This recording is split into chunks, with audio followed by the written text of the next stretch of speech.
Hello my dear student, welcome back to my channel Shivam study knowledge. Student, इस video में class 12 नागरिक शास्त्र 2025 board exam के लिए एक मोस्ट इंपॉर्टेंट वीडियो लेकर आए हैं। आप लोगों का कल स्टूडेंट एग्जाम होने वाला है नागरिक शास्त्र का 1 मार्च को, और उसमें ये सभी क्वेश्चंस आपके पूछे जाएंगे।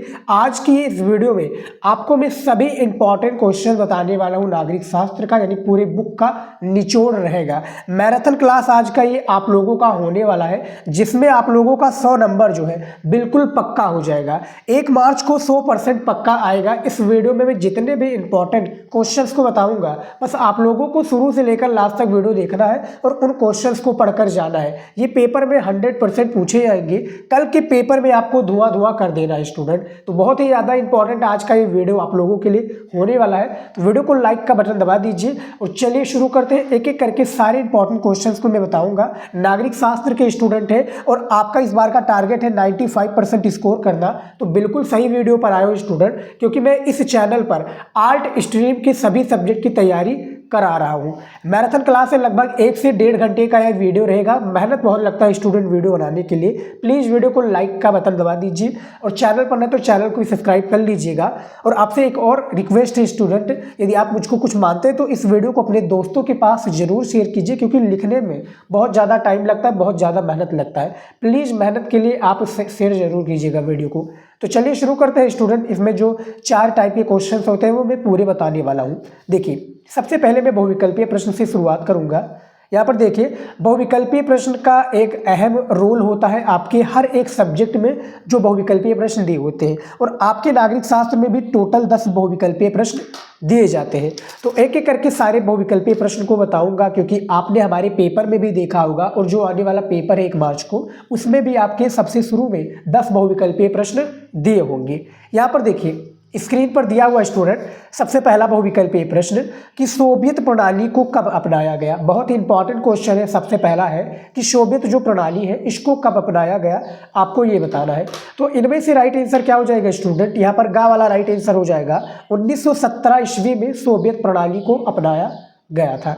दूसरा क्वेश्चन देखिए, बार्लिन की दीवार कब गिरी, या इसकी घटना कब घटी। जो गिरना यानी एक प्रकार से जब गिरी थी, तो ये घटना कब घटी ये आपको बताना है। तो इसका जो राइट आंसर हो जाएगा ये 1989 हो जाएगा, यानी 9 नवंबर, ठीक है, 1989 को बार्लिन की दीवार जो है गिरी थी। बनकर तैयार कब हुई थी, तो 13 अगस्त, ठीक है, 13 अगस्त 1961 को ये बनकर तैयार हो गई थी। लेकिन इसको जब गिराया गया 9 नवंबर 1989 था। ठीक है, तो दूसरे क्वेश्चन का खा राइट आंसर हो जाएगा। वीडियो को लास्ट तक जरूर देखिएगा, काफ़ी इंपॉर्टेंट वीडियो आप लोगों के लिए। मैं और भी वीडियो हर एक सब्जेक्ट पर बना रहा हूँ। तीसरा क्वेश्चन देखिए, वर्ष 1945 के बाद कौन सा देश साम्यवादी व्यवस्था का नेतृत्व कर रहा था।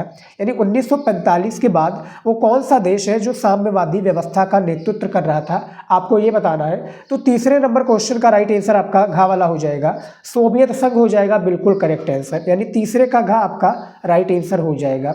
चौथा नंबर क्वेश्चन देखिए, यहाँ पर दिया हुआ स्टूडेंट कि निम्नलिखित में से कौन सी गोर्बाचेव, यहाँ पर देखिए कि कौन सी गोर्बाचेव की सुधार प्रणालियाँ है। इनमें से वो कौन सी है भैया जो कि गोर्बाचेव की क्या है, सुधार प्रणालियाँ है। तो चौथे नंबर क्वेश्चन का जो राइट आंसर हो जाएगा वो आपका घा हो जाएगा।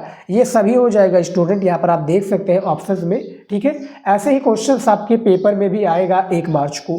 5 नंबर क्वेश्चन देखिए, ये देखिए स्क्रीन पर दिया हुआ है, वर्ष 2040 तक विश्व की सबसे बड़ी आर्थिक शक्ति कौन सा देश बनेगा। तो देखिए 2040 तक की बात की तो सभी को पता है, चीन जो है स्टूडेंट ये सबसे बड़ी आर्थिक शक्ति बनेगा 2040 तक, ये इतना समझ लीजिए। 6 नंबर क्वेश्चन देखिए कि निम्न में से किसने खुले द्वार की नीति अपनाई। यानी इन चारों में से वो भैया कौन है जिसने खुले द्वार की नीति अपनाई। 6 नंबर क्वेश्चन का जो राइट आंसर हो जाएगा वो कौन सा हो जाएगा, आपका का हो जाएगा स्टूडेंट, जो कि चीन हो जाएगा, बिल्कुल करेक्ट आंसर। इन्होंने भैया चीन ने क्या है, खुले द्वार की नीति अपनाई थी सबसे पहले। ठीक है, 6 नंबर का आपका का वाला ऑप्शन सही हो जाएगा। मैं राइट आंसर आपको बताते हुए चलता हूँ, और आप लोग अपना एक अंदाजा भी लगा सकते हैं कि क्वेश्चंस आप कितने तैयार किए हैं और कितने क्वेश्चन का आंसर आप लोगों को पता है। ठीक है, इसी वीडियो के थ्रू आपका पता चल जाएगा। 7 नंबर क्वेश्चन देखिए, अमेरिका के मुकाबले सत्ता के विकल्प के रूप में कौन कौन सा संघ या देश उभर कर सामने आए। तो इनमें से मैं बात करूँ 7 नंबर का घ राइट आंसर हो जाएगा। यानी ये सामने सारी देश आए, यूरोपीय देश भी आए, भारत व चीन भी, आसियान भी, यानी ये सभी देश जो है सत्ता के विकल्प के रूप में क्या है समक्ष प्रस्तुत हुए या सामने आए। तो 7 नंबर क्वेश्चन का आपका घ राइट आंसर हो जाएगा। स्क्रीन पर आप देख सकते हैं, ठीक है। उसके बाद में देखिए अगला क्वेश्चन, ये देखिए अगला क्वेश्चन है हमारा 8 नंबर। विश्व की दूसरी सबसे बड़ी सैन्य शक्ति किसके पास है, यानी आर्मी किसके पास है, ये बात की जा रही है। क्या अमेरिका के पास है, रूस के पास है, चीन के पास है या यूरोपीय संघ के पास है। तो भैया विश्व की दूसरी सबसे बड़ी जो सैन्य शक्ति है ये आपका हो जाएगा 8 नंबर का गा, यानी यहाँ पर देखिए यूरोपीय संघ के पास यहाँ पर बताया जा रहा है। पहले पर तो आपका अमेरिका हो जाएगा, दूसरे पर शायद चीन हो जाएगा, तीसरे पर भारत आना चाहिए, लेकिन यहाँ पर 8 नंबर का गा ऑप्शन सही बता रहा है आपकी बुक के हिसाब से बात की जाए तो। अगला क्वेश्चन देखिए, यहाँ पर 9 नंबर क्वेश्चन देख सकते हैं। आसियान की स्थापना वर्ष 1967 में हुई, इस संगठन का एक सदस्य है, यानी इन चारों में से आसियान का एक संगठन देश कौन सा है। तो भैया वो हो जाएगा थाईलैंड। यानी 9 नंबर क्वेश्चन का आपका राइट आंसर क्या हो जाएगा, थाईलैंड बिल्कुल करेक्ट आंसर हो जाएगा, ठीक है। 10 नंबर क्वेश्चन देखिए, पाकिस्तान में परमाणु परीक्षण कब किया गया, ठीक है। देखिए भारत में सबसे पहले परीक्षण किया गया था पाकिस्तान से पहले, लेकिन यहाँ पर पाकिस्तान का पूछा गया है। तो आपको बता रहा क्या वर्ष 1990 में किया गया था, बिल्कुल नहीं। क्या वर्ष 1900 यहाँ पे देखिए 90 दोनों में भी दिया हुआ है, क्या 1992 में दिया था, ये बिल्कुल भी नहीं। इसलिए से बचता आपका राइट आंसर गा हो जाएगा, ठीक है। 10 नंबर का आपका गा जो कि 28 मई, देखिए 28 मई वर्ष 1998 में भारत या पाकिस्तान में परमाणु परीक्षण किया था। तो 10 नंबर का गा राइट आंसर हो जाएगा। अब यहाँ पर देखिए भारत वाला भी पूछा गया है, जो कि 11 नंबर क्वेश्चन है कि भारत ने पहला परमाणु परीक्षण कब किया। तो भारत ने भैया पोखरण में किया था, राजस्थान के पोखरण में, ठीक है। और ये कब किया था, वर्ष 1974 में, यानी 18 मई, ठीक है। ये देखिए 18 मई वर्ष 1974 में राजस्थान के पोखरण में किया था। और उसका जो सीक्रेट कोड था स्माइलिंग बुद्धा नाम था, ठीक है, स्माइलिंग बुद्धा, स्माइलिंग बुद्धा नाम था उस पर्टिकुलर परीक्षण का, ठीक है। तो 10 नंबर का राइट आंसर हो जाएगा। अगला क्वेश्चन देखिए 12 नंबर। दक्षिण एशिया का कौन सा देश निरंतर सैनिक तानाशाही से प्रभावित रहा है। अरे दक्षिण एशिया का कौन सा अंग है जो कि भैया निरंतर तानाशाही से प्रभावित रहा है। तो 12 नंबर का राइट आंसर हो जाएगा, यानी पाकिस्तान हो जाएगा भैया। यहाँ पर मैं तो अंदाजा लगा रहा था कि चीन हो जाएगा, लेकिन यहाँ पर पाकिस्तान निकला, यानी 12 नंबर का आपका राइट आंसर हो जाएगा, ठीक है। पाकिस्तान जो है यानी तानाशाही, सैनिक तानाशाही से भैया वहाँ पर सेना का सबसे ज़्यादा राज चलता है। तो 12 नंबर का राइट आंसर आपका हो जाएगा, ठीक है। एक एक करके मैं सारे क्वेश्चंस को बता रहा हूँ। अगला क्वेश्चन देख लेते हैं। यहाँ पर देखिए, ये देखिए 14 नंबर क्वेश्चन है कि श्रीलंका कब स्वतंत्र हुआ था। तो श्रीलंका कब स्वतंत्र हुआ था ये आपको बताना है। तो 14 नंबर क्वेश्चन का राइट आंसर क्या हो जाएगा, यहाँ पर आप बताइए। इसका राइट, सॉरी एक क्वेश्चन गड़बड़ा आ गया, यही तो मैं 14 नंबर पहुँच गया हूँ, वही मैं सोच रहा हूँ स्टूडेंट कि अगला 13 नंबर का आ गया। ये देखिए 13 नंबर क्वेश्चन देखिए सबसे पहले, सॉरी मैं मुझे माफ़ कर दीजिएगा। देखिए दशेश के सदस्य देश कौन से देश की संख्या कितनी है ये आपको बताना है, दशेश, ठीक है। तो 13 नंबर का आपका राइट आंसर क्या हो जाएगा, यदि 8 सदस्य देशों की संख्या वो कौन कौन सी हो जाएगी। देखिए एक आपका अफगानिस्तान, बांग्लादेश, भारत 3 हो गया, उसके बाद में भूटान 4 और नेपाल 5, ठीक है, मालदीव 6, पाकिस्तान 7 और उसके बाद में श्रीलंका 8। ये 8 जो है दशेश की संख्या है, यानी सदस्य देशों की संख्या है। तो 13 नंबर का राइट आंसर हो जाएगा। अब देखिए 14 नंबर क्वेश्चन कि श्रीलंका कब स्वतंत्र हुआ था। तो भैया श्रीलंका कब स्वतंत्र हुआ ये आपको बताना है। तो आपका 14 नंबर क्वेश्चन का राइट आंसर घा हो जाएगा, ठीक है। 4 फरवरी, देखिए 4 फरवरी 1948 ईस्वी में श्रीलंका है स्वतंत्र हुआ था, ठीक है। 15 नंबर क्वेश्चन देखिए, सुरक्षा परिषद में कितने अस्थायी सदस्य हैं, ठीक है, सुरक्षा परिषद में। तो ये 5 हो जाएंगे स्टूडेंट, ठीक है। 15 नंबर का राइट आंसर हो जाएगा। वो कौन कौन से सदस्य हो जाएंगे, तो एक तो आपका फ्रांस हो जाएगा, कंफर्म है, ठीक है, फ्रांस, ब्रिटेन जिसको यूनाइटेड किंगडम भी कहते हैं, फिर यूएसए 3 हो गया, चीन 4 और रूस 5। ये सुरक्षा जो है परिषद के 5 अस्थायी सदस्य हैं। 16 नंबर क्वेश्चन देखिए कि विश्व बैंक की औपचारिक स्थापना किस वर्ष हुई। तो विश्व बैंक की जो औपचारिक स्थापना हुई थी स्टूडेंट, ये किस वर्ष हुई थी। 16 नंबर क्वेश्चन का आपका राइट आंसर हो जाएगा, वर्ष 1945 हो जाएगा, बिल्कुल करेक्ट आंसर, ठीक है।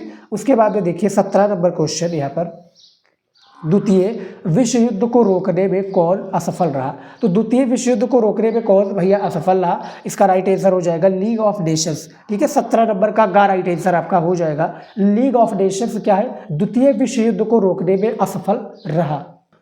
अगला क्वेश्चन देखिए यहाँ पर 17 के बाद में 18 नंबर क्वेश्चन दिया हुआ है कि नीचे दिए गए देशों में से कौन सा देश संयुक्त राष्ट्र सुरक्षा परिषद का स्थायी सदस्य नहीं है? तो संयुक्त राष्ट्र सुरक्षा परिषद का जो अस्थायी सदस्य नहीं है वो आपका कौन सा हो जाएगा? भारत हो जाएगा। ठीक है, 18 नंबर का राइट आंसर आपका हो जाएगा। 19 नंबर क्वेश्चन देखिए यहाँ पर संयुक्त राष्ट्र सुरक्षा परिषद के अस्थायी सदस्य हैं। तो भैया अस्थायी सदस्य 10 है और अस्थायी सदस्य 5 है। ठीक है, ब्रिटेन, फ्रांस, अमेरिका, रूस, चीन, ये 5 अस्थायी सदस्य हैं। 10 अस्थायी सदस्य। क्वेश्चन आपके ऐसे ही पूछे जाएंगे पेपर में। उसके बाद में देखिए अगला क्वेश्चन 20 नंबर पारंपरिक सुरक्षा नीति के मुख्य तत्व हैं। तो पारंपरिक सुरक्षा नीति के जो मुख्य तत्व हैं वो कौन से हो जाएंगे? तो 20 नंबर का आपका राइट आंसर हो जाएगा घ वाला, यानी रक्षा, अपरोध, गठबंधन, ये पारंपरिक सुरक्षा नीति के मुख्य तत्व हैं। ठीक है, 21 नंबर क्वेश्चन देख लेते हैं। औरिक परमाणु प्रतिबंध संधि कब की गई थी? जो औरिक परमाणु प्रतिबंध संधि है ये कब की गई थी इसके बारे में आपको बताना है। तो 21 नंबर जो क्वेश्चन है इसका जो राइट आंसर हो जाएगा स्टूडेंट वो कौन सा हो जाएगा आपका? वो आपका खा वाला हो जाएगा। ठीक है, वर्ष 1963 हो जाएगा बिल्कुल करेक्ट आंसर। यानी औरिक परमाणु प्रतिबंध जो है संधि ये वर्ष 1963 में की गई थी। तो 21 का खा राइट आंसर हो जाएगा। अगला देखिए 22 नंबर क्वेश्चन यहाँ पर एंटी बैलिस्टिक मिसाइल संधि हस्ताक्षर हुई थी या एक प्रकार से हस्ताक्षरित हुई थी, ये कब हुई थी? ये आपका हो जाएगा राइट आंसर यहाँ पर 22 नंबर का आपका राइट आंसर हो जाएगा स्टूडेंट 1972 में, यानी 26 मई। देखिए 26 मई 1972 में ये हस्ताक्षरित हुई थी। 23 नंबर क्वेश्चन देखिए सुरक्षा का अर्थ है। तो सुरक्षा का जो अर्थ हो जाएगा स्टूडेंट वो कौन सा हो जाएगा? वो आपका हो जाएगा खतरे से आज़ादी सुरक्षा का अर्थ कहलाया जाएगा। तो 23 नंबर का आपका गा वाला ऑप्शन सही हो जाएगा। ठीक है, ऐसे में सारे क्वेश्चंस को आपको बता रहा हूँ। उसके बाद में देखिए 24 नंबर क्वेश्चन परमाणु अपसार संधि कब हुई थी? तो परमाणु अपसार संधि जो हुई थी ये कब हुई थी? ये 24 का आपका का राइट आंसर हो जाएगा वर्ष 1968 हो जाएगा। यहाँ पर देखिए ठीक है 68 हो जाएगा, यानी 1 जुलाई वर्ष 1968 हो जाएगा जो कि परमाणु अपसार संधि हुई थी। उसके बाद में देख लेते हैं 25 नंबर क्वेश्चन। स्क्रीन पर देखिए स्टूडेंट दिया हुआ है कि सुप्रीम कोर्ट ने किस वर्ष BS मानक, ठीक है BS फोर्थ, यहाँ पर देखिए फोर्थ हो जाएगा, मानक ईंधन का प्रयोग अनिवार्य किया? तो किसने किया था भैया? ठीक है, कब किया था, किस सन में किया था, डेट आपको बताना है यहाँ पर। तो 25 नंबर क्वेश्चन का राइट आंसर वर्ष 1917 हो जाएगा बिल्कुल करेक्ट आंसर। ठीक है, वर्ष 1917 आपका राइट आंसर हो जाएगा।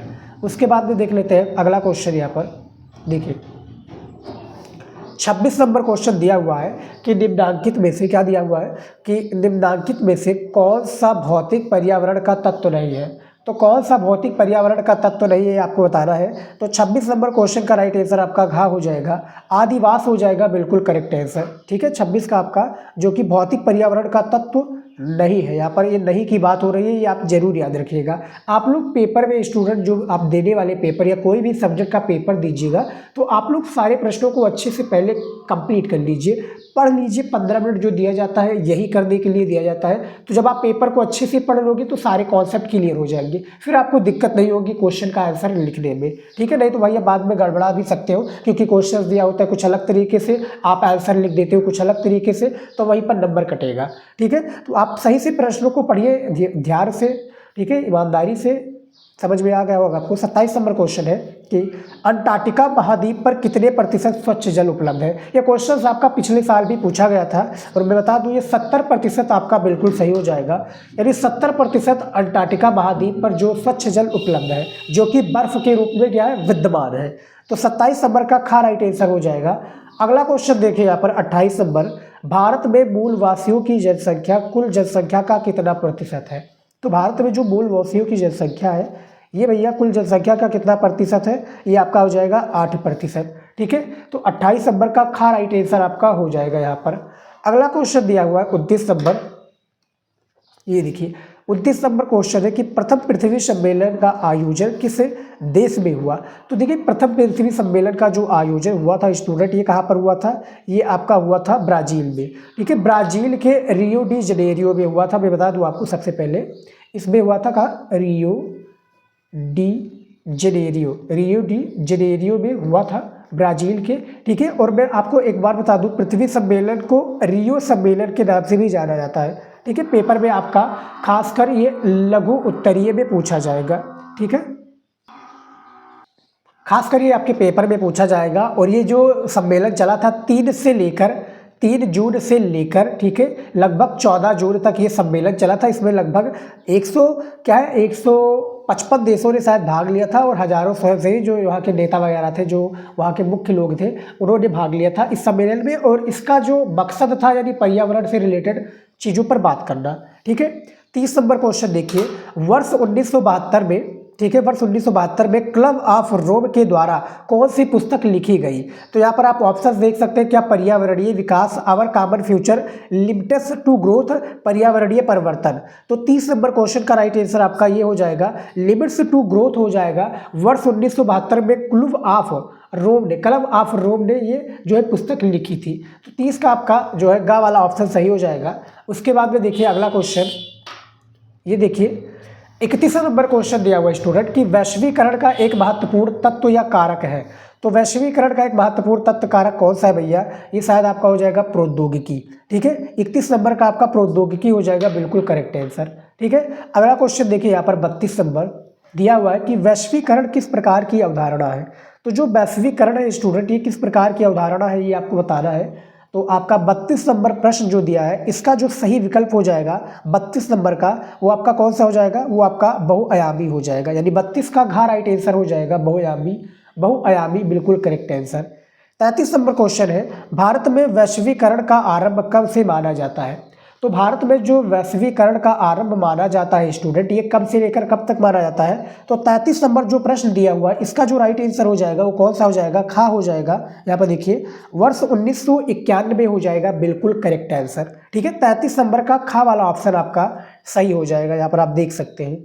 उसके बाद में देखिए 34 नंबर क्वेश्चन, राज्य पुनर्गठन आयोग का अध्यक्ष कौन था। तो राज्य पुनर्गठन आयोग के जो अध्यक्ष थे वो कौन थे, ये आप लोगों को बताना है। तो 34 नंबर का आपका का राइट आंसर हो जाएगा, यहाँ पर सैयद फजल अली हो जाएंगे राइट आंसर। यानी सैयद फजल अली जो कि राज्य पुनर्गठन आयोग के अध्यक्ष थे।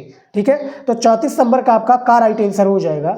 फिर उसके बाद में देखिए अगला क्वेश्चन यहाँ पर दिया हुआ है कि सर्वप्रथम वयस्क मताधिकार के आधार पर चुनाव कराने वाला भारत का प्रथम भाग्य है। तो सर्वप्रथम वयस्क मताधिकार पर चुनाव कराने वाला भारत का जो प्रथम भाग है स्टूडेंट, वो कौन सा हो जाएगा, वो आपका हो जाएगा मणिपुर। ठीक है, तो 35 नंबर का आपका घ राइट आंसर हो जाएगा। और टोटल इस वीडियो में स्टूडेंट मैंने आपको 35 जो है बहुविकल्पीय प्रश्न बताए, जो कि आपके कल पेपर में आएगा। उसके बाद में अब चलिए दिखा देता हूँ मैं अति लघु उत्तरीय प्रश्न, फिर उसके बाद में लघु उत्तरीय प्रश्न आएगा।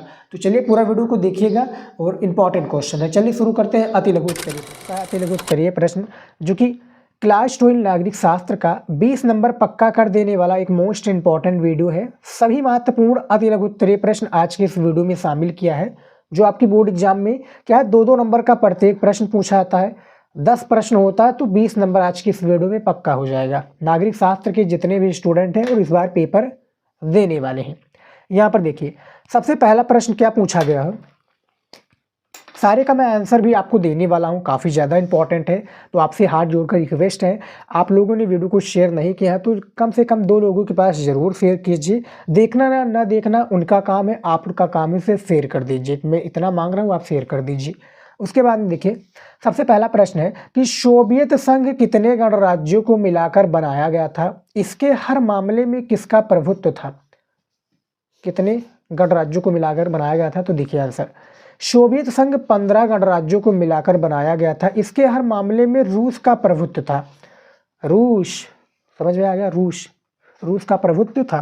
15 गणराज्यों को मिलाकर बनाया गया था। 1-1, 2-2 यानी इसका आंसर जो होता है 10 शब्दों में इसका आंसर देना होता है। तो अति लघु उत्तरीय प्रश्न का तो ज़्यादा बड़े में आंसर नहीं होता है। थोड़ा थोड़ा जब कभी कभी क्या है ज़्यादा क्वेश्चन यानी जो क्वेश्चन होता है कभी कभी उसका आंसर बड़े में भी देना हमें आवश्यक हो जाता है। जैसा कि यहाँ पर दूसरा क्वेश्चन दिया हुआ है, यूरोपीय संघ की स्थापना कब हुई? तो यूरोपीय संघ की स्थापना 1992 में हुई। यूरोपीय संघ के रूप में सामान्य विदेश और सुरक्षा नीति, आंतरिक मामलों और न्याय से जुड़े मुद्दों पर सहयोग और एक समान मुद्रा के चलन का मार्ग है ये प्राप्त हुआ। यूरोपीय संघ का अपना झंडा, और उसके बाद में गान, जिसको हम जैसे हमारे यहाँ पर जो गान चलता है राष्ट्रीय गान, वहाँ का भी राष्ट्रीय गान, और स्थापना दिवस में अपनी मुद्रा है। यूरोपीय संघ की स्थापना यहाँ पर देख सकते हैं, सारी चीज़ों को बता दिया गया है। और जो ज़्यादा जानकारी के लिए आप वीडियो को रोक कर भी देख सकते हैं सारी चीज़ों को। उसके बाद 3 नंबर क्वेश्चन देखिए क्या पूछा गया है। 1962 में भारत चीन विवाद का मुख्य कारण क्या था, इसके बारे में बताना है। छोटा क्वेश्चन है, 2 नंबर का है, तो इसके बारे में हमें बताना है। आंसर देखिए, भारत चीन के मध्य 1962 की लड़ाई जो कि हुई थी जमीन विवादी पर, लड़ाई का प्रमुख कारण चीन का भारतीय, यहाँ पर दिखा दूंगा, और चीन का भारतीय राज्य अरुणाचल प्रदेश, जो कि अब भी कह रहा है, अरुणाचल प्रदेश के कुछ हिस्सों और लद्दाख के अक्साई चीन क्षेत्र पर प्रतिस्पर्धी दावा करना था। इसमें भारत को सैन्य पराजय झेलनी पड़ी और दोनों देशों के संबंधों पर इसका दीर्घकालिक असर हुआ। संबंध में यानी एक प्रकार से पहले संबंध जो था जवाहरलाल के नेहरू जी के समय, जो कि सबसे पहला समय वो था, वो सबसे अच्छा था। लेकिन अब क्या बिगड़ गया, जो कि 1962 में जो लड़ाई हुई थी, आप लोगों को पता होगा, ज़मीनी विवाद पर, जिसको भारत को क्या एक प्रकार से यहाँ पर देखिए पराजय झेलनी पड़ी, सैन्य पराजय यानी सेना की पराजय झेलनी पड़ी थी किसके संबंध में, यहाँ पर देख सकते हैं 1962 की जो लड़ाई हुई थी। तो ये भारत चीन के मुख्य विवाद हैं, आप लोगों को पता ही होगा। 2 मुख्य विवाद पूछा जाए तो एक जो है दलाई लामा को भारत में शरण देना, और एक ये वाला जो कि अरुणाचल प्रदेश वाला बाजा हुआ है। उसके बाद में देखिए अगला क्वेश्चन, 4 नंबर क्वेश्चन देखिए, आसियान के 2 संस्थापक देशों का नाम लिखना है। तो सबसे पहला इंडोनेशिया तथा दूसरा है मलेशिया, ये 2 संस्थापक देशों का नाम है। 5 नंबर क्वेश्चन देखिए, नेपाल में अप्रैल 2006 में हुई देशव्यापी लोकतंत्र समर्थक प्रदर्शनों ने जो देशव्यापी लोकतंत्र समर्थन प्रदर्शनों का नेतृत्व किसने किया, इसके बारे में आपको बताना है। आंसर देखिए,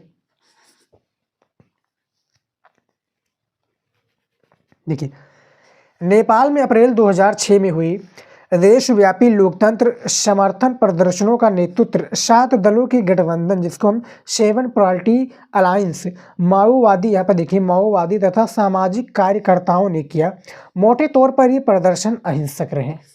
मोटे तौर पर जो ये प्रदर्शन है ये क्या है, अहिंसक थे। तो 5 नंबर क्वेश्चन का आंसर आप देख सकते हैं किस तरह से दिया है। 6 नंबर क्वेश्चन देखिए, दक्षिण एशिया के 2 सबसे छोटे देशों का नाम बताइए। 2 सबसे छोटे देश का नाम बताना है। सबसे पहला भूटान, दूसरा मालदीव। ये 2 क्या है, सबसे छोटे एक प्रकार से नाम है, जो कि देशों का नाम है, छोटे देशों का नाम भूटान और मालदीव। ये दक्षिण एशिया का सबसे छोटा देश है। तो 6 नंबर भी क्वेश्चन हमने बता दिया है। चलिए देखते हैं अगला क्वेश्चन। यहाँ पर देखिए 7 नंबर क्वेश्चन हमारा पूछा गया है कि संयुक्त राष्ट्र संघ की 4 एजेंसियों के नाम बताइए जो सामाजिक और आर्थिक मुद्दों से निपटने का काम करती हैं। किससे, सामाजिक और जो आर्थिक मुद्दों से निपटने का काम करती हैं। सबसे पहला विश्व स्वास्थ्य संगठन WHO, वर्ल्ड हेल्थ ऑर्गेनाइजेशन, इसका फुल फॉर्म क्या है, वर्ल्ड हेल्थ ऑर्गेनाइजेशन। इसका मुख्यालय कहाँ पर है, जिनेवा में, जो कि स्विट्जरलैंड में है, आप लोगों को पता ही होगा। दूसरा है संयुक्त राष्ट्र संघ विकास कार्यक्रम यानी united national development programme, united national development programme, ये इसका एक प्रकार से फुल फॉर्म है। इसका हिंदी में अर्थ है संयुक्त राष्ट्र संघ विकास कार्यक्रम। तीसरा है संयुक्त राष्ट्र संघ मानव अधिकार आयोग, UNHRC, इसका फुल फॉर्म क्या है, United national human rights council, United national human rights council, ये इसका फुल फॉर्म है, United national human rights council, इसका फुल फॉर्म है, स्टूडेंट याद रखिएगा, मानवाधिकार आयोग, संयुक्त राष्ट्र मानवाधिकार। चौथा है संयुक्त राष्ट्र संघ शैक्षिक एवं सांस्कृतिक संगठन, UNESCO, क्या है, यहाँ पर देखिए educational scientific and culture organization, ये इसका शायद अर्थ हो जाएगा यूनाइटेड नेशनल, यहाँ पर देखिए यूनाइटेड नेशनल एजुकेशनल साइंटिफिकेट, यहाँ पे देखिए साइंटिफिक, इसका अर्थ होगा साइंटिफिक, इसे पूरा नाम होता है, and culture, and culture programme organization, यहाँ पे देखिए यूनाइटेड नेशनल, उसके बाद में एजुकेशनल साइंटिफिक एंड यहाँ पर देखिए कल्चर ऑर्गेनाइजेशन, ये इसका फुल फॉर्म हो जाएगा। तो ये चारों का हमने बता दिया जिसका क्या अर्थ होता है। पहले का है विश्व स्वास्थ्य संगठन, मुख्यालय कहाँ पर, जिनेवा में, इसका फुल फॉर्म वर्ल्ड, इसका फुल फॉर्म होता है क्या है, वर्ल्ड हेल्थ ऑर्गेनाइजेशन। तो आपको पता हो गया, 2 नंबर का प्रश्न था, इतने में ही आंसर आपको देना है, ज़्यादा बड़े में देने की कोई आवश्यकता नहीं है। 8 नंबर क्वेश्चन देखिए, 8 नंबर क्वेश्चन है, संयुक्त राष्ट्र सुरक्षा के किन्हीं 2 अस्थायी तथा 2 अस्थायी सदस्यों का नाम लिखिए। 2 स्थायी और 2 अस्थायी और 2 अस्थायी सदस्यों का नाम लिख रहा है। देखिए संयुक्त राष्ट्र सुरक्षा परिषद के 2 अस्थायी सदस्य अमेरिका और चीन है तथा 2 अस्थायी सदस्य क्या है, यहाँ पर देखिए एस्टोनिया और नाइजर है, एस्टोनिया और नाइजर है, जो कि यहाँ पर देख सकते हैं आंसर।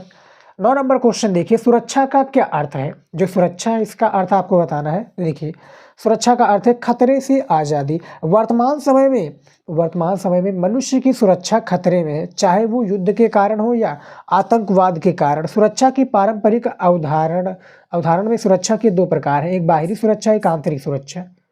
बाहरी सुरक्षा, एक आंतरिक सुरक्षा, ये इसके 2 प्रकार हैं। 2 नंबर का क्वेश्चन था, इतने में इसका आंसर आप लोगों को देना है। देख सकते हैं काफ़ी ज़्यादा इंपॉर्टेंट है, और जो स्टूडेंट लिख रहे हैं अच्छी बात है, नहीं लिख रहे हैं तो भी अच्छी बात है, दिमाग में याद कर लीजिए क्योंकि क्वेश्चन आएगा आप लोगों का, किस में आ जाए किसी में पता नहीं है।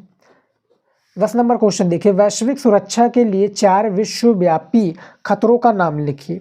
वैश्विक सुरक्षा के लिए 4 विश्वव्यापी खतरों का नाम लिखना है। देखिए वैश्विक सुरक्षा के लिए 4 विश्वव्यापी खतरे इस प्रकार है। सबसे पहला वैश्विक ताप वृद्धि, जिसको हम ग्लोबल वार्मिंग भी कहते हैं, ग्लोबल वार्मिंग भी। दूसरा है अंतर्राष्ट्रीय आतंकवाद। तीसरा है एड्स। एड्स कब मनाया जाता है आपको पता है, नहीं पता है, रहने दीजिए। चौथा 1 दिसंबर को शायद एड्स मनाया जाता है, 25 दिसंबर का नहीं, 1 दिसंबर को शायद, या 2 दिसंबर को एड्स मनाया जाता है। चौथा है बर्ड फ्लू। क्या है, बर्ड फ्लू। तो ये वैश्विक सुरक्षा की 4 विश्वव्यापी खतरों का नाम है। 11 नंबर क्वेश्चन देखिए, क्योटो प्रोटोकॉल क्या है। हमने काफ़ी बार आप लोगों को बता दिया है, आप लोग हमारी स्टूडेंट हैं, आपको इसका आंसर पता होना चाहिए। आंसर देखिए, क्योटो प्रोटोकॉल एक अंतर्राष्ट्रीय समझौता है जिसमें औद्योगिक देशों के लिए औद्योगिक देशों के लिए ग्रीन हाउस गैसों के उत्सर्जन को कम करने के लक्ष्य निर्धारित किए गए हैं। जापान के क्योटो शहर में 1997, जापान का जो क्योटो शहर है, इसमें 1997 में इस प्रोटोकॉल पर सहमति बनी। ये जो प्रोटोकॉल, इस पर क्या है, सहमति बनी। 12 नंबर क्वेश्चन देखिए, ब्रटलैंड रिपोर्ट कब और किस शीर्षक से छपी थी। जो ब्रटलैंड रिपोर्ट है ये कब और किस शीर्षक में छपी थी, ये आपको बताना है। आंसर देखिए, ब्रटलैंड रिपोर्ट 1900 यहाँ पर देखिए 87 में आवर कॉमन फ्यूचर शीर्षक से छपी थी। जो आवर कॉमन फ्यूचर है ये शीर्षक से क्या है, छपी थी। उसके बाद में देखिए 13 नंबर क्वेश्चन, वैश्वीकरण की 4 विशेषताएं हमें बताना है। यहाँ पर वैश्वीकरण से काफ़ी क्वेश्चंस आपके बोर्ड एग्जाम में पूछे जाते हैं, तो याद रखिएगा, तैयार भी कर लीजिए क्योंकि इंपॉर्टेंट है। पहला देखिए, बहुराष्ट्रीय कंपनियों द्वारा विश्व को एक बाजार बनाने का प्रयास। दूसरा है देशों को आपसी निर्भरता। तीसरा है यहाँ पर देखिए वैश्विक घटनाओं का वैश्विक प्रभाव। चौथा है विज्ञान एवं तकनीक का विकास। तो ये क्या है, वैश्वीकरण की 4 विशेषताएं जो कि इस तरह से हैं। 14 नंबर क्वेश्चन देखिए, स्वतंत्रता के पश्चात भारत की 2 प्रमुख चुनौतियां क्या थी, ये बताना है। 2 भारत की जो प्रमुख चुनौतियां थी इनके बारे में बताना है। आंसर देखिए, सबसे पहला है विखंडित भारत को एकता के सूत्र में बांधना। दूसरा है लोकतंत्र की स्थापना करना। ये स्वतंत्रता के बाद में 15 अगस्त क्वेश्चन पूछा जाएगा। 1947 में हमारा भारत देश आज़ाद हुआ। इसके सामने ये 2 बड़ी चुनौतियां थी जो कि इस प्रकार से हैं। 2 नंबर मिल जाएगा इतने में ही। 15 नंबर क्वेश्चन देखिए, किन्हीं 2 ऐसे राज्यों का नाम बताइए जो पहले संघ शासित प्रदेश थे। किन्हीं 2 ऐसे राज्यों का नाम बताइए जो पहले क्या थे, संघ शासित प्रदेश थे। सबसे पहला अरुणाचल प्रदेश, दूसरा Mizoram. Arunachal Pradesh, Mizoram, right answer. 16 number question देखिए, भारत के पहले चुनाव आयुक्त कौन थे। पहले जो चुनाव आयुक्त थे ये कौन थे, ये बताना है हमें। आंसर देखिए, भारत के पहले चुनाव आयुक्त सुकुमार सेन थे। भारतीय चुनाव आयोग का गठन जनवरी 1950 में हुआ था। जनवरी 1950 में हुआ था। इसके चुनाव के जो एक प्रकार से पहले चुनाव आयुक्त कौन थे, वो सुकुमार सेन जी थे। ज़्यादा जानकारी के लिए आप वीडियो को रोक कर भी देख सकते हैं। 17 नंबर क्वेश्चन देखिए, पहले आम चुनावों में भारतीय कम्युनिस्ट पार्टी की स्थिति क्या रही? जो पहले आम चुनाव थे इसमें क्या स्थिति थी ये बताना है हमें। तो आंसर देखिए, पहले आम चुनाव में भारतीय कम्युनिस्ट पार्टी ने 16 सीटें जीती और वो सबसे बड़ी विपक्षी पार्टी के रूप में सामने आई। किसके रूप में? विपक्षी पार्टी के रूप में। तो इसका आंसर भी हमने दे दिया है। देखिए यहाँ पर देखिए सामने आई, और इस दल को अधिकतर यहाँ पर देखिए अधिकतर समर्थन आंध्र प्रदेश, पश्चिम बंगाल, बिहार और केरल से मिला। किसको? पहले आम चुनाव में। यहाँ पर देख सकते हैं जैसा कि पूछा गया था कि पहले आम चुनाव में भारतीय कम्युनिस्ट पार्टी की स्थिति क्या रही, तो इसको क्या है, काफ़ी ज़्यादा समर्थन मिला और ये विपक्षी पार्टी के रूप में सामने है, जो कि कांग्रेस सबसे ज़्यादा प्रचलित थी, अब ये कम्युनिस्ट पार्टी हो गई। इसमें जो सबसे ज़्यादा जो राज्य ने समर्थन दिया वो आंध्र प्रदेश, पश्चिम बंगाल और बिहार और केरल में मिला। उसके बाद में देखिए 18 नंबर क्वेश्चन। 18 नंबर क्वेश्चन है, पंचशील की घोषणा कब की गई? बहुत ही ज़्यादा इंपॉर्टेंट क्वेश्चन है आप लोगों के एग्जाम की दृष्टि से। आंसर देखिए, शांतिपूर्ण सह अस्तित्व की 5 सिद्धांतों यानी पंचशील की घोषणा 29 अप्रैल 1954 को भारत के प्रधानमंत्री जवाहरलाल नेहरू और चीन के प्रमुख चाओ एन लाई यानी वहाँ के प्रधानमंत्री चाओ एन लाई ने संयुक्त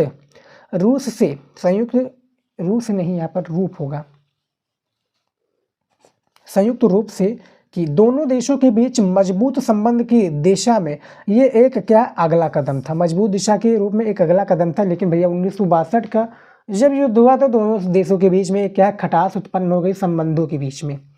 तो पंचशील की घोषणा कब हुई थी? 29 अप्रैल 1954 को। 19 नंबर क्वेश्चन देखिए, शेख मुजीबुर रहमान के दल का क्या नाम था? देखिए इनके दल का नाम था अवामी लीग, जो कि बांग्लादेश से संबंधित है, आप लोगों को पता होगा। 1971 में क्या है, बांग्लादेश को आज़ादी मिली। कब मिली थी? 25 दिसंबर को शायद मिली थी 1971 को। किसके द्वारा? पाकिस्तान के द्वारा।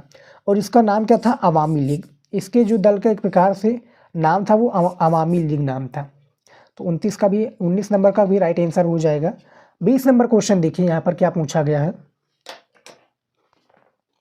20 नंबर क्वेश्चन है, इंदिरा गांधी सरकार के शुरुआती फैसलों में कोई एक फैसला बताइए। हमें कोई एक फैसला बताना है जो कि शुरुआती फैसला में थे। देखिए, रुपया का अवमूल्यन करना इंदिरा गांधी सरकार के शुरुआती फैसलों में एक था। माना गया कि रुपये का अवमूल्यन अमेरिका के दबाव में किया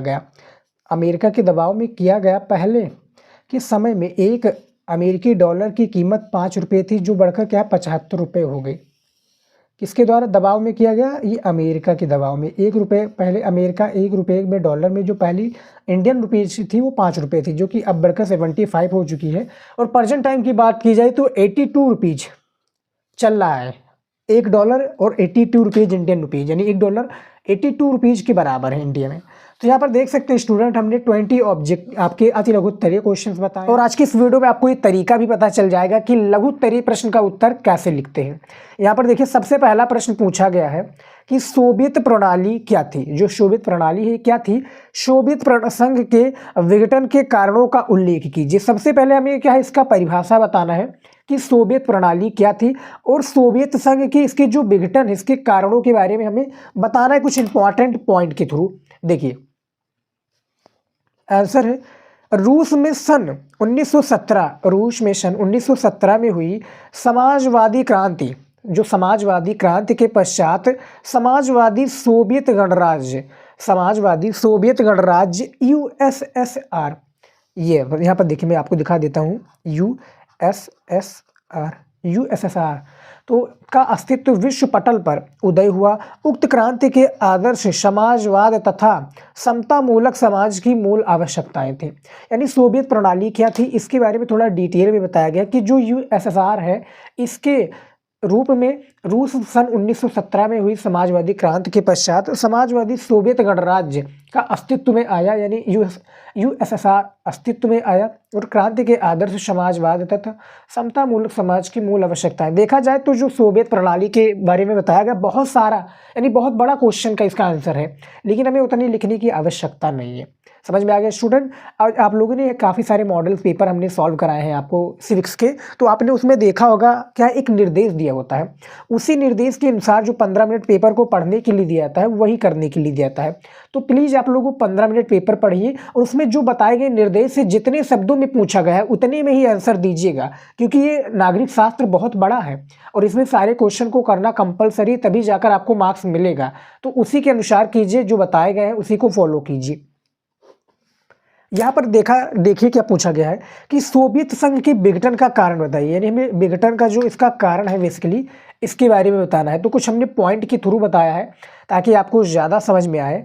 जैसे सबसे पहला है मिखाइल गोर्बाचेव के खुलेपन की अवधारणा। जो मिखाइल गोर्बाचेव है, इसका जो खुलापन, इसका अवधारणा ने सोवियत संघ के गणराज्यों को स्वतंत्र होने की प्रेरणा दी।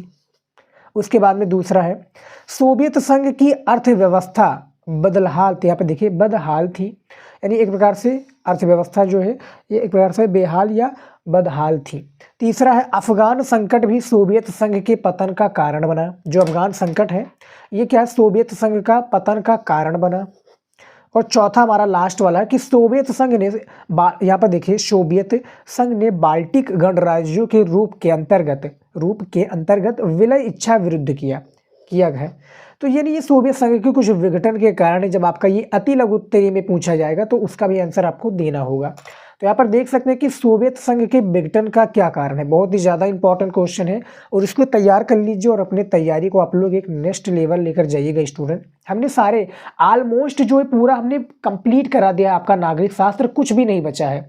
आप लोग पेपर देने जाएंगे आज और पेपर आप लोग प्लीज़ आप हमें इंस्टाग्राम पर भेज दीजिएगा, मैंने लिंक डिस्क्रिप्शन में दिया हुआ है, वहाँ पर भेज देंगे तो हम आपको बता देंगे कि कौन कौन से क्वेश्चंस आपके बोर्ड एग्जाम में आए हैं और सारे का ऑलमोस्ट मैंने क्या है क्वेश्चन तैयार करा दिया है। आप पेपर भेजेंगे, हम आपको सारे क्वेश्चन का आंसर दिखा देंगे कि ये वीडियो हमने बनाया था।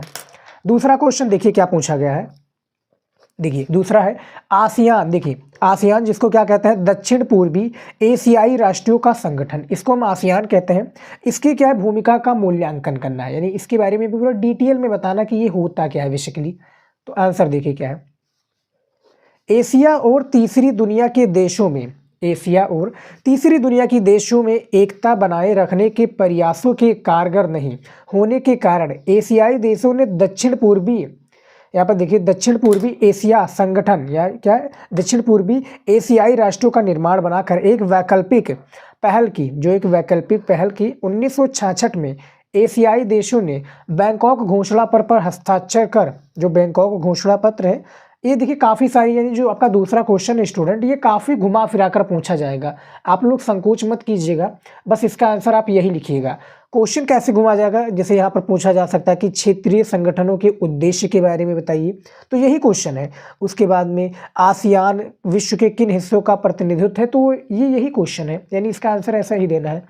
उसके बाद में क्वेश्चन पूछा जाएगा कि आसियान समुदाय के मुख्य स्तंभों के बारे में बताइए, तो हम आपको स्तंभ भी बताएंगे। फिर आसियान की स्थापना कब हुई, तो जैसा कि यहाँ पर देख सकते हैं इसी तरीके से आपको बताना रहेगा, यानी क्वेश्चन तो एक ही रहेगा लेकिन घुमा फिरा कर पूछा जाएगा ताकि आप कंफ्यूज हो जाएं और उसका आंसर सही से नहीं दे पाएँ।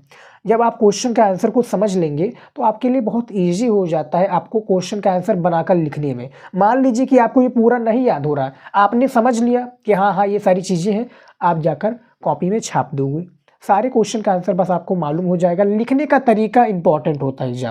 एग्जामिनर जो देखता है स्टूडेंट आपके कॉपी में, वो लिखने का तरीका ही देखता है, फालतू कुछ भी नहीं दिखता है। वो दिखता है राइटिंग कैसे लिखी है, कॉपी कैसे लिखा है, क्वेश्चन के आंसर को कैसे आप लोगों ने प्रेजेंट किया है कॉपी में, वो देखता है ये। देखिए हस्ताक्षर कर आसियान की स्थापना की कब की थी, 1967 में एशियाई देशों ने बैंकॉक घोषणा पत्र पर हस्ताक्षर कर आसियान की स्थापना की। उसके बाद में इंडोनेशिया, यहाँ पर देखिए इंडोनेशिया, मलेशिया, फिलीपींस, सिंगापुर और थाईलैंड। यहाँ पर देखिए थाईलैंड संस्थापक देश हैं। इसके जो थाईलैंड है वो क्या है, संस्थापक देश हैं। आसियान के निम्नलिखित 3 मुख्य स्तंभ हैं। कौन कौन से स्तंभ हैं, देखिए जैसा कि हमने बताया था आपको, स्तंभ के बारे में आपका पूछा जाएगा।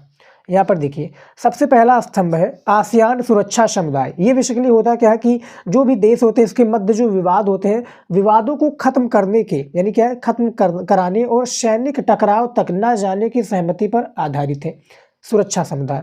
दूसरा है आसियान आर्थिक समुदाय। ये बेसिकली होता है कि इसका उद्देश्य आसियान देशों को साझा यानी बाजार और उत्पादन आधार तैयार करना है। इसके जो इलाके वो सामाजिक और आर्थिक विकास में क्या है, सहायक करना है। इस आर्थिक क्या है, आर्थिक समुदाय है आसियान का। और आसियान का सामाजिक सांस्कृतिक समुदाय देखिए क्या है, इसमें होता है कि जो आसियान के देश हैं इनके सामाजिक और सांस्कृतिक मेल मिलाप की स्थापना करना है। यानी एक प्रकार से आसियान एक अलग वो बन जाता है, अलग देश बन जाता है, अलग कॉन्टिनेंट बन जाता है ये। और इसमें काफ़ी सारे देश शामिल होते हैं, जैसा कि मैंने आपको यहाँ बताया इंडोनेशिया, मलेशिया, फिलीपींस, सिंगापुर और थाईलैंड, ये इसके क्या संस्थापक देश हैं। समझ में आ गया। इसका एक अलग झंडा भी होता है, काफ़ी बार हमने बताया, आप लोगों को पता होगा। उसके बाद में देखिए अब हमारा आ चुका है तीसरा क्वेश्चन।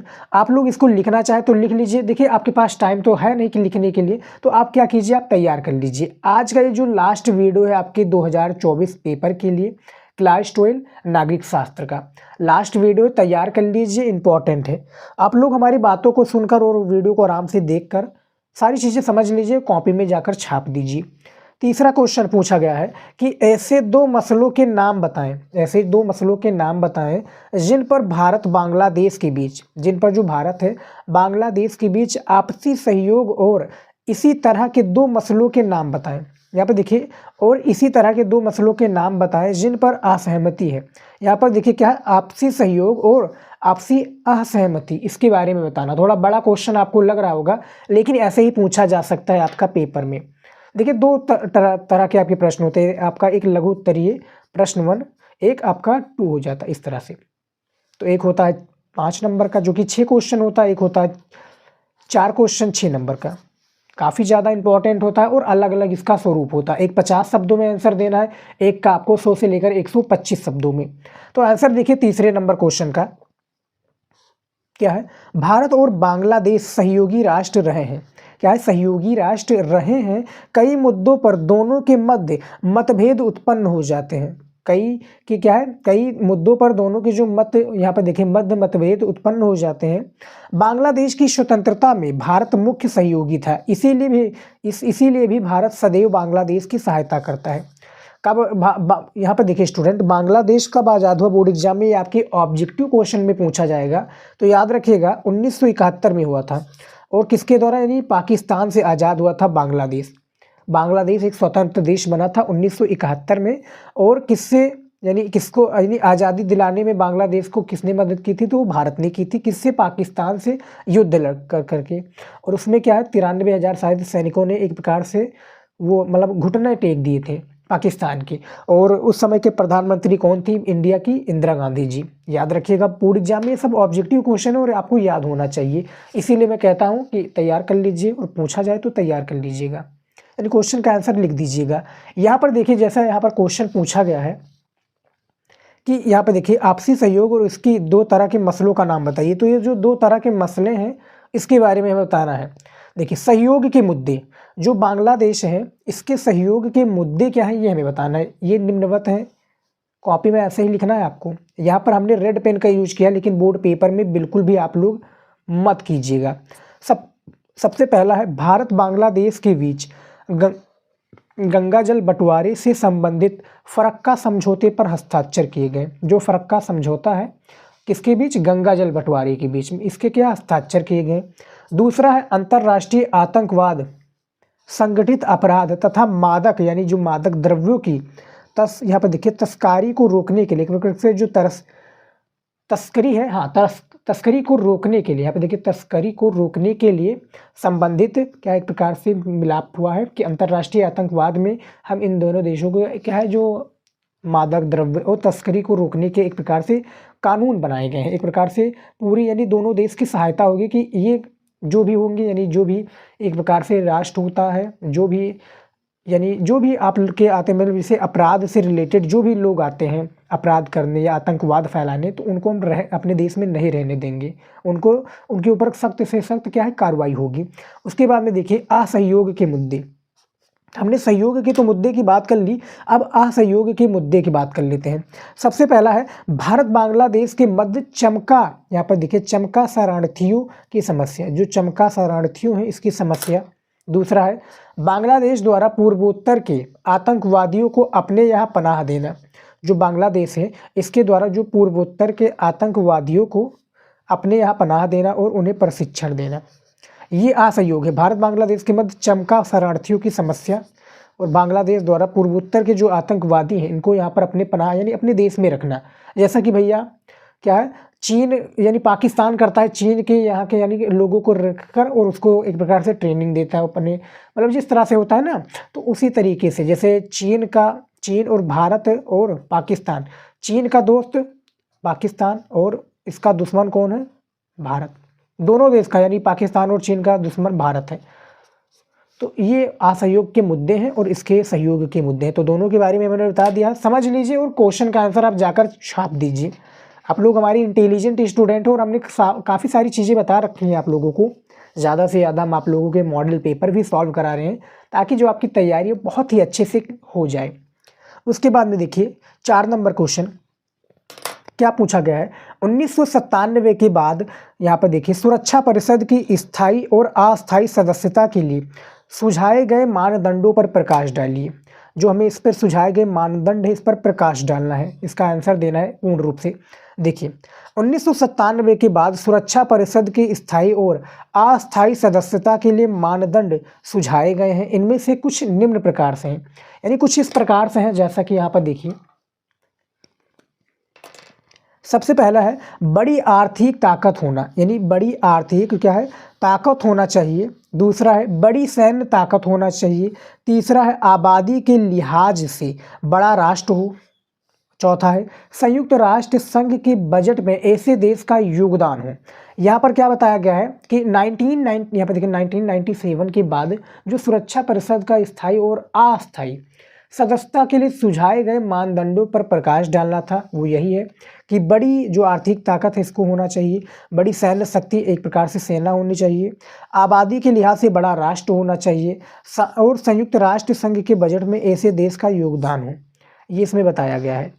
उसके बाद में देखिए इसमें थोड़ा और आपका की पॉइंट हो जाएगा, जैसे 4 नंबर है, ये 5 नंबर देखिए कि ऐसे देश जो लोकतंत्र और मानवाधिकारों को सम्मान करता हो, ये बता हो गया। 6 नंबर है कि ये देश ऐसा हो कि अपनी भूगोल, अर्थव्यवस्था और संस्कृति के लिहाज से विश्व की विविधता का क्या है, नुमाइंदगी करे। तो ये एक प्रकार से पूरा स्वरूप है इसका कि जो 1997 के बाद सुरक्षा परिषद का जो सुझाए गए मानदंड है वो कुछ इस प्रकार से है। पॉइंट के थ्रू लिखना है और आप लोगों ने हमारा वीडियो देखा होगा तो अच्छी बात है। नागरिक शास्त्र का कॉपी कैसे लिखना है हमने पूरी कॉपी लिखकर बताई है कि बोर्ड की पेपर में वैसे ही लिखिएगा। आज आपका पेपर है तो आज वैसे ही आपको लिखना है।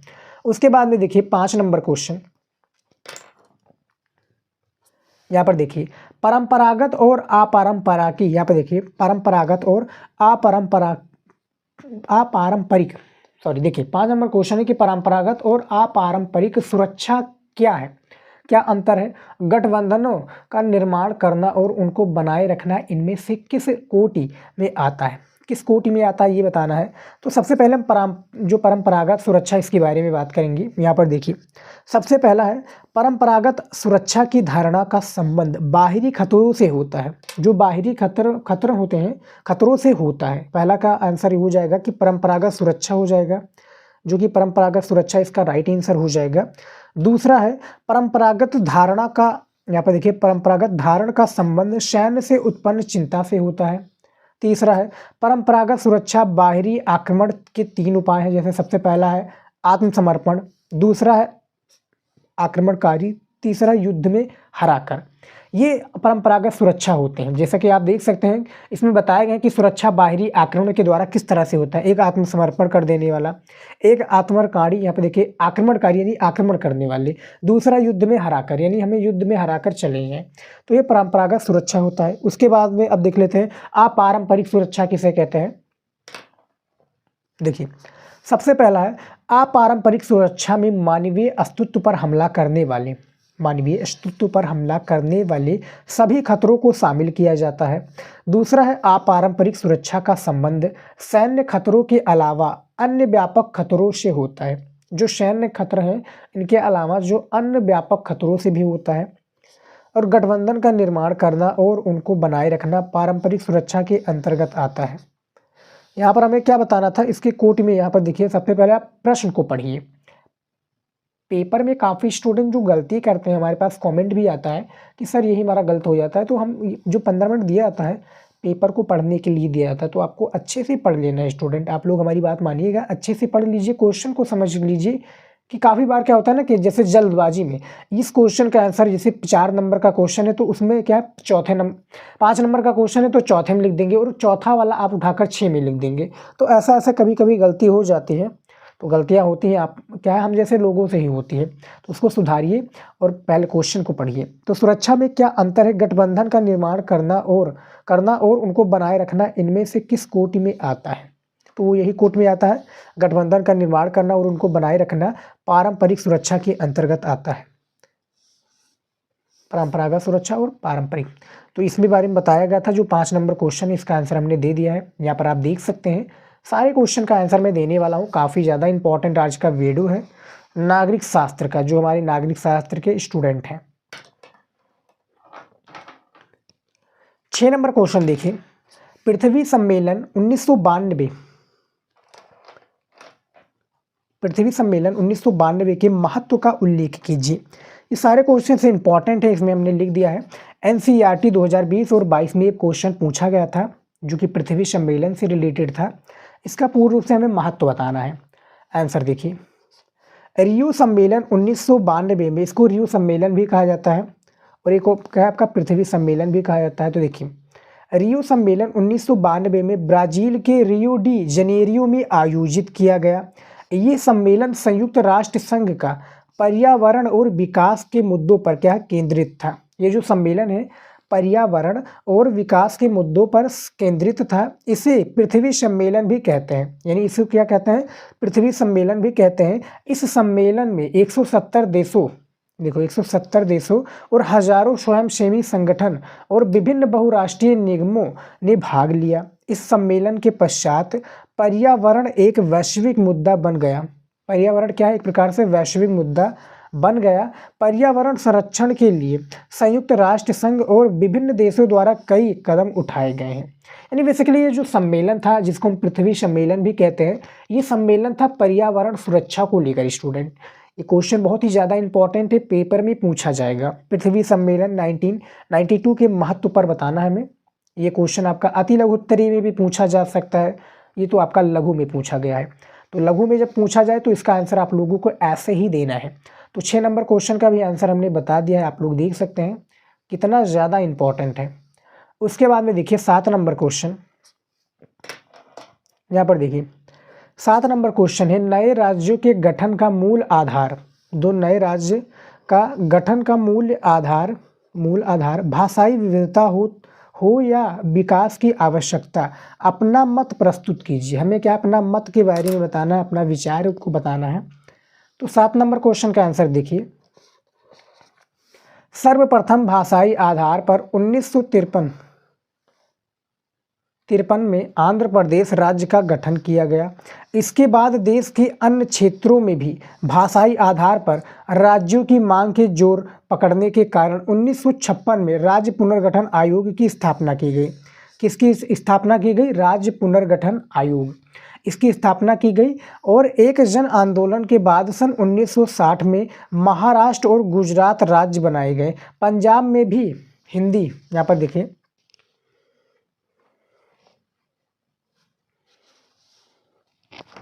पंजाब में भी हिंदी भाषी, और यहाँ पर देखिए भाषी लिखे हैं लेकिन भाषा होना चाहिए। तो यहाँ पर बेसिकली बुक में यही लिखा था कि पंजाब में भी हिंदी भाषी और पंजाबी भाषी दो समुदाय थे।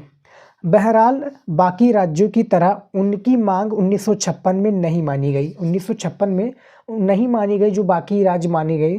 उसके बाद 1966 में, देखिए 1966 में पंजाबी भाषा को पंजाब राज्य का दर्जा दिया गया। जैसे क्या है अलग अलग, जैसे कि हमारे क्या है एक दो कॉन्टिनेंट है, एक नॉर्थ इंडिया, एक आपका साउथ इंडिया। साउथ इंडिया में क्या है काफ़ी सारे लैंग्वेज चलते हैं, जैसे तमिल, तेलुगु, कन्नड़, मलयालम। उसके बाद में और सारी लैंग्वेजेस चलती हैं। अब जैसे नॉर्थ में सबसे ज़्यादा जो प्रचलित है हिंदी है। उसके बाद में जैसे गुजराती हो गया, बिहारी हो गया, भोजपुरी हो गया, पंजाबी हो गया, हरियाणवी हो गया, काफ़ी सारे लैंग्वेज है। लेकिन जो नॉर्थ में सबसे ज़्यादा प्रचलित है वो हिंदी है। साउथ में तो काफ़ी सारे लैंग्वेज है, तमिल, तेलुगु, जैसे कि हमने बताया ना, तमिल, तेलुगु, कन्नड़ और सारी लैंग्वेजेस है। तो अलग अलग लैंग्वेज के अनुसार है। और बोर्ड एग्जाम में जब ये क्वेश्चन ऑब्जेक्टिव में पूछा जाए कि 1953 में भाषा के आधार पर किसका गठन किया गया, कौन सा राज्य है, तो आंध्र प्रदेश हो जाएगा। सबसे पहले आंध्र प्रदेश का ही भाषा के आधार पर किया गया, क्योंकि यहाँ पर तेलुगु चलता था, तेलुगु सबसे ज़्यादा चलता था स्टूडेंट। तो 7वें नंबर का राइट आंसर देख सकते हैं, हमने सारे को बता दिया। और कॉपी में भी आपको ऐसे ही लिखना है, जितना पूछा गया है जितने शब्दों में, उतने ही शब्दों में आप लोगों को आंसर देना है। समझ में आ गया? कॉपी वाला ज़्यादा जानकारी के लिए आप वीडियो देख लीजिएगा, हमने उस पर डिटेल में बताया है कि कैसे लिखना है आपको नागरिक शास्त्र की कॉपी। अलग अलग तरीका होता है कॉपी लिखने का, वैसे ही नागरिक शास्त्र का भी होता है, तो जाकर ज़रूर देखिएगा वीडियो। उसके बाद में देखिए अब हमारा आ चुका है 8 नंबर क्वेश्चन। देखिए 8 नंबर क्वेश्चन है, भारतीय जनसंघ की विचारधारा क्या थी? जो भारतीय जनसंघ इसकी विचारधारा क्या थी, इसके बारे में हमें बताना है। आंसर देखिए, भारतीय जनसंघ का गठन 1951 में हुआ था। 1951 में क्या है हुआ था? श्यामा प्रसाद मुखर्जी इसके संस्थापक थे। देखिए बहुविकल्पीय में जैसा कि हमने बताया, ऑब्जेक्टिव क्वेश्चन में ये पूछा जाएगा कि भारतीय जनसंघ के संस्थापक कौन है, तो वो श्यामा प्रसाद मुखर्जी ही है। श्यामा प्रसाद मुखर्जी जी हो जाएंगे राइट आंसर। इसके संस्थापक अध्यक्ष थे।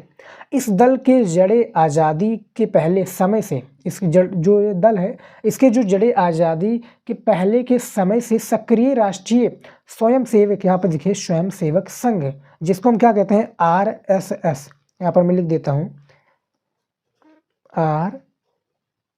RASS, यहाँ पर देखिए RSS और हिंदू महासभा में खोजी जा सकती है। जनसंघ अपनी विचारधारा और कार्यक्रमों के लिहाज से बाकी दलों से भिन्न है। जनसंघ ने एक देश का, यहाँ पर देखिए जनसंघ ने एक देश, एक यहाँ पर देखिए एक देश यहाँ पर 2 बार आ गया है, संस्कृति और एक राष्ट्र के विचार पर जोर दिया।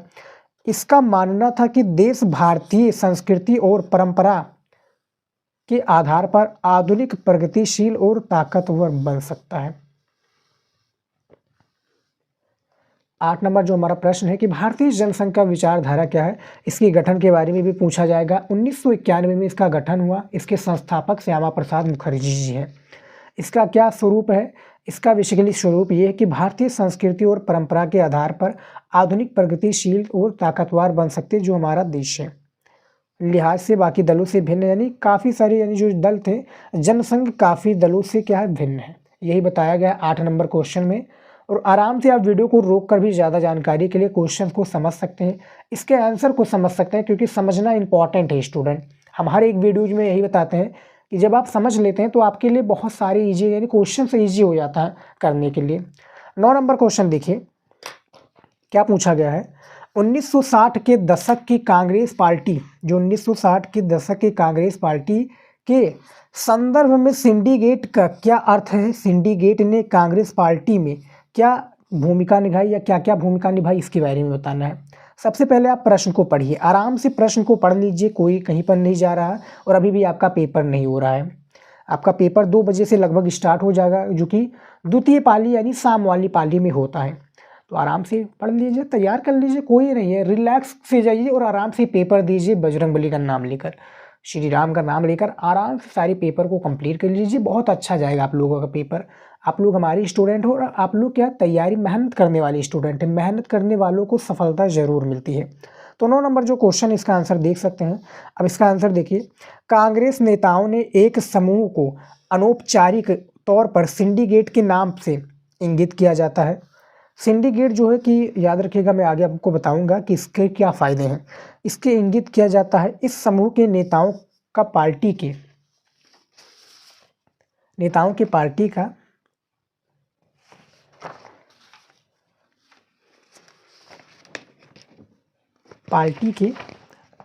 संगठन पर नियंत्रण था। सिंडिकेट के नाम से अगुआ मद्रास प्रांत, यहाँ पे देखिए अगुआ मद्रास प्रांत के भूतपूर्व, यहाँ पे देखिए भूतपूर्व मुख्यमंत्री और फिर कांग्रेस पार्टी के अध्यक्ष रह चुके के कामराज थे।